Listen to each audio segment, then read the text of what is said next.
శ్రీ మహాగణాధిపతయే నమః, శ్రీమాత్రే నమః. మాచిరాజ్ భక్తి ప్రేక్షకులందరికీ నమస్కారం. జూన్ 21వ తేదీ నుంచి జూన్ 30వ తేదీ వరకు మేషాది ద్వాదశ రాశులకి 10 రోజుల ఫలితాలు ఏ విధంగా ఉంటాయో, ఈ 10 రోజుల్లో ద్వాదశ రాశుల వారికి ఏ గ్రహాలు యోగిస్తున్నాయో, ఏ గ్రహాలు యోగించటం లేదో, యోగించే గ్రహాలు ఇంకా యోగించాలన్నా, యోగించని గ్రహాల వ్యతిరేకత తగ్గింపజేసుకొని అనుకూలత పెంచుకోవాలన్నా ఎలాంటి పరిహారాలు చేసుకోవాలో, ఏ దేవీ దేవతల ఆలయ దర్శనం చేయాలో, ఏ స్తోత్రాలు చదువుకోవాలో, ఏ మంత్రాలు జపించుకోవాలో, ఎలాంటి ద్రవ్యాలు దానం ఇచ్చుకోవాలో, సకల దేవతా స్వరూపమైన గోమాతకి ఎటువంటి ఆహారం తినిపించాలో, ద్వాదశ రాశుల వారికి 10 రోజుల్లో ఫలితాలు ఏ విధంగా ఉండబోతున్నాయో ఈ వీడియోలో మనం తెలుసుకుందాం. తదుపరి కన్యారాశి. కన్యారాశి వాళ్ళకి జూన్ 21వ తేదీ నుంచి 30వ తేదీ మధ్యలో 10 రోజుల ఫలితాలు పరిశీలిస్తే, 10 రోజుల ఫలితాలు చూసేటప్పుడు ప్రధానంగా పరిశీలించాల్సిన 4 గ్రహాలు రవి, బుధుడు, కుజుడు, శుక్రుడు. ఈ 4 గ్రహాల్లో సూర్యుడు 10వ స్థానంలో సంచారం చేస్తూ ఈ 10 రోజులు కన్యారాశి వాళ్ళకి అనుకూల ఫలితాలు ఇస్తున్నాడు. 10వ స్థానంలో సూర్యుడు ఉండటం వల్ల కన్యారాశి వాళ్ళు ఎవరైనా గవర్నమెంట్ ఎగ్జామ్స్ రాస్తే మంచిగా సెలెక్ట్ అయ్యే అవకాశాలు ఉన్నాయి. 10వ స్థానంలో సూర్యుడు వల్ల బ్రహ్మాండమైన ప్రమోషన్ వచ్చే అవకాశం ఉంది. కావలసిన చోటికి ట్రాన్స్ఫర్ అయ్యే అవకాశం ఉంది. సమాజంలో పేరు ప్రతిష్టలు, హోదా, గౌరవము పొందే అవకాశాలు 10వ స్థానంలో సూర్యుడు వల్ల కన్యారాశి వాళ్ళకి ఎక్కువగా ఉన్నాయి. అలాగే కన్యారాశి వాళ్ళకి ఆరోగ్యం కూడా బాగుంటుంది. రాజకీయాల్లో ఉన్న కన్యారాశి వాళ్ళు కూడా చక్రం తిప్పగలుగుతారు. తండ్రి వైపు బంధువుల సపోర్ట్ పెరుగుతుంది. దాంతో పాటుగా వ్యవసాయ రంగంలో కూడా మంచి లాభాలు పొందటానికి కన్యారాశి వాళ్ళకి 10వ స్థానంలో సూర్యుడు విశేషంగా యోగిస్తాడు. తండ్రితో ఏవైనా డిస్ప్యూట్స్ ఉంటే అవి కూడా క్లియర్ చేసుకోవటానికి అవకాశాలు ఎక్కువగా ఉన్నాయి. 10వ ఇంట్లో సూర్యుడు యోగిస్తాడు కాబట్టి ఈ శుభ ఫలితాలన్నీ కన్యారాశి వాళ్ళకి ఉంటాయి. అయితే బుధుడు కన్యారాశి వాళ్ళకి 11వ స్థానంలో ఉన్నాడు. ఆయన కూడా అద్భుతమైన ఫలితాలు ఇస్తున్నాడు. కన్యారాశి వాళ్ళకి 11వ స్థానంలో బుధుడు వల్ల విద్యార్థులకి ఎక్సలెంట్ గా ఉంటుంది. కాంపిటేటివ్ ఎగ్జామ్స్ రాస్తే మంచి ర్యాంకులు వస్తాయి. కావలసిన స్కూళ్లలో కానీ కాలేజీల్లో కానీ సీట్లు వచ్చే అవకాశం ఉంటుంది. నెంబర్ 1 ర్యాంకులు తెచ్చుకోగలుగుతారు. కన్యారాశి నిరుద్యోగులకు బాగుంటుంది.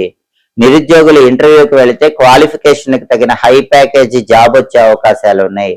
కన్యారాశి వ్యాపారస్తులకు చాలా బాగుంటుంది. ఊహించిన దానికంటే 10 రెట్లు వ్యాపారంలో కన్యారాశి వాళ్ళు ఎక్కువ లాభాలు పొందగలుగుతారు. విద్యార్థులకి, నిరుద్యోగులకి, వ్యాపారస్తులకి, కన్యారాశి వాళ్ళకి 11వ స్థానంలో బుధుడి సంచారం వల్ల అద్భుతమైన ఫలితాలు కనిపిస్తున్నాయి. అలాగే కన్యారాశి వాళ్ళ కుజుడు 9వ స్థానంలో వ్యతిరేక ఫలితాలు ఇస్తున్నాడు. భాగ్యస్థానంలో కుజుడు వ్యతిరేకంగా ఉన్నాడు కాబట్టి రియల్ ఎస్టేట్ చేసే కన్యారాశి వాళ్ళకి మాత్రం ఇబ్బందులు ఎదురవుతూ ఉంటాయి. ప్రాపర్టీస్ తీసుకోవాలంటే ఆలస్యం అవుతూ ఉంటుంది. భూములు, గృహాలు, స్థలాలు, పొలాలు ఇలాంటివి కొనుక్కోవాలన్నా, వీటిని అమ్మాలన్నా కూడా చేసే ప్రయత్నాల్లో ఏదో ఒక ఆటంకాలు వస్తూ ఉంటాయి. హోటల్ కమ్ రెస్టారెంట్, రైసు, ఎండుమిర్చి ఇలాంటి వ్యాపారాలు కూడా ఒడిదుడుకులతోనే సాగుతూ ఉంటాయి. బ్రదర్స్ తో ప్రాబ్లమ్స్ వచ్చే అవకాశం ఉంది. కన్యారాశి వాళ్ళు బ్రదర్స్ తో జాగ్రత్తగా మాట్లాడండి, జాగ్రత్తగా వ్యవహరించండి. ఈ రకమైనటువంటి వ్యతిరేక ఫలితాలు 9వ స్థానంలో కుజుడి సంచారం వల్ల కన్యారాశి వాళ్ళకి ఏర్పడతాయి. కాబట్టి ఈ 10 రోజుల్లో ఎవరైనా బ్యాంకు లోన్లు శాంక్షన్ అవ్వాలని ప్రయత్నం చేసినా కూడా కుజుడి బలం లేదు కాబట్టి శాంక్షన్ అవటం కష్టంగా ఉంటుంది. అప్పులు తీర్చాలన్నా ఆలస్యం అవుతూ ఉంటుంది. కాబట్టి ఈ సమస్యలన్నీ అధిగమించాలంటే కుజుడిని ప్రసన్నం చేసుకోవటానికి నరసింహస్వామి ఆలయ దర్శనం చేయాలి. లక్ష్మీ నృసింహ కరావలంబ స్తోత్రం చాంటింగ్ వినాలి. ఓం నమో నారసింహాయ మంత్రాన్ని రోజు 21 సార్లు చదవాలి. కందులు నానబెట్టి బెల్లంతో కలిపి ఆవుకు పెట్టడం కానీ, కేజింబావు కందులు ఎర్ర వస్త్రంలో మూటగట్టి బ్రాహ్మణుడికి దానం ఇవ్వటం కానీ చేయాలి. అప్పుడు 9వ స్థానంలో కుజుడు ఇచ్చే వ్యతిరేక ఫలితాల నుంచి బయటపడి ఈ వ్యవహారాలన్నింటిలో కూడా కన్యారాశి వాళ్ళు అనుకూల ఫలితాలు పొందవచ్చు. అలాగే కన్యారాశి వాళ్ళకి శుక్రుడు 11వ స్థానంలో చాలా అద్భుతంగా యోగిస్తున్నాడు. 11వ స్థానంలో శుక్రుడి వల్ల ధనకనక వస్తువాహన ప్రాప్తి కలుగుతుంది. విదేశీయాన ప్రయత్నాలు అనుకూలిస్తాయి. స్నేహితులతో కలిసి ముఖ్యమైన కార్యక్రమాలు ప్రారంభించి ఆ కార్యక్రమాల వల్ల మంచి విజయాలను పొందగలుగుతారు. ఆకస్మిక ధన ప్రాప్తి యోగం ఉంటుంది. టెక్స్టైల్, లేడీస్ ఎంపోరియం, బొటిక్ లాంటి వ్యాపారాలు చేసే వాళ్ళకు కూడా బ్రహ్మాండమైన లాభాలు వస్తాయి. భార్యాభర్తల మధ్య అన్యోన్యత చాలా బాగుంటుంది. 11వ స్థానంలో శుక్రుడి సంచారం వల్ల ఈ రకమైనటువంటి ప్రయోజనాలన్నీ కూడా జూన్ 21 నుంచి జూన్ 30 మధ్యలో కన్యా రాశి వాళ్ళు పొందటానికి అవకాశం చాలా ఎక్కువగా ఉంది. అంటే జూన్ 21వ తేదీ నుంచి జూన్ 30వ తేదీ మధ్యలో 10 రోజుల ఫలితాలు చూసే 4 గ్రహాలలో రవి, బుధుడు, కుజుడు, శుక్రుడు, ఈ 4 గ్రహాల్లో రవి, బుధుడు, శుక్రుడు, ఈ 3 గ్రహాలు కూడా కన్యా రాశి వాళ్ళకి చాలా అద్భుతంగా యోగిస్తున్నాయి. కాబట్టి కన్యా రాశి వాళ్ళకి ఈ 10 రోజుల్లో తిరుగులేని విధంగా రాజయోగం పొందటానికి అవకాశం ఎక్కువగా ఉంది. ఒక్క కుజుడు మాత్రమే యోగించటం లేదు కాబట్టి కుజుడి బలం పెరగటానికి మాత్రం పరిహారాలు చేసుకుంటే సరిపోతుంది. ఇంకా అద్భుతంగా శుభ ఫలితాలు లభించాలంటే సుబ్రహ్మణ్య స్వామి ఆలయ దర్శనంతో పాటు లక్ష్మీ నరసింహస్వామి ఆలయ దర్శనం చేసుకుంటే కూడా సంపూర్ణమైన శుభ ఫలితాలను సిద్ధింపజేసుకోవచ్చు. జూన్ 16వ తేదీ నుంచి శ్రీ మహావిష్ణువుకు ప్రీతిపాత్రమైన జ్యేష్ఠ మాసం ప్రారంభమవుతుంది. జ్యేష్ఠ మాసంలో ఎవరైనా సరే నీటి కుండ దానం ఇచ్చినట్లయితే గ్రహ దోషాలు తొలగిపోతాయి, మానసిక ప్రశాంతత కలుగుతుంది, ధనలాభం కలుగుతుంది. గొడుగు, పాదరక్షలు అంటే చెప్పులు ఇలాంటివి జ్యేష్ఠ మాసంలో దానం ఇస్తే కూడా సమస్త శుభ ఫలితాలు చేకూరతాయి. జ్యేష్ఠ మాసంలో అన్ని రకాలైనటువంటి సమస్యల నుంచి బయటపడటానికి ఎవరైనా సరే విష్ణు సంబంధమైనటువంటి ఆలయానికి వెళ్ళి ఆలయంలో ధ్వజస్తంభం దగ్గర దీపం పెట్టాలి. అంటే రాముడు, కృష్ణుడు, నరసింహస్వామి, వెంకటేశ్వర స్వామి ఇలా విష్ణు సంబంధమైన ఆలయానికి వెళ్ళి ధ్వజస్తంభం దగ్గర దీపం పెట్టి సరి సంఖ్యలో ప్రదక్షిణలు చేయాలి. 2, 4, 6, 8 ఇలా సరి సంఖ్యలో ప్రదక్షిణలు చేయాలి. అలా చేస్తే ఎటువంటి కష్టాలు ఉన్నా సరే, ఎలాంటి సమస్యలు ఉన్నా సరే ఆ సమస్యల నుంచి చాలా సులభంగా బయటపడవచ్చు.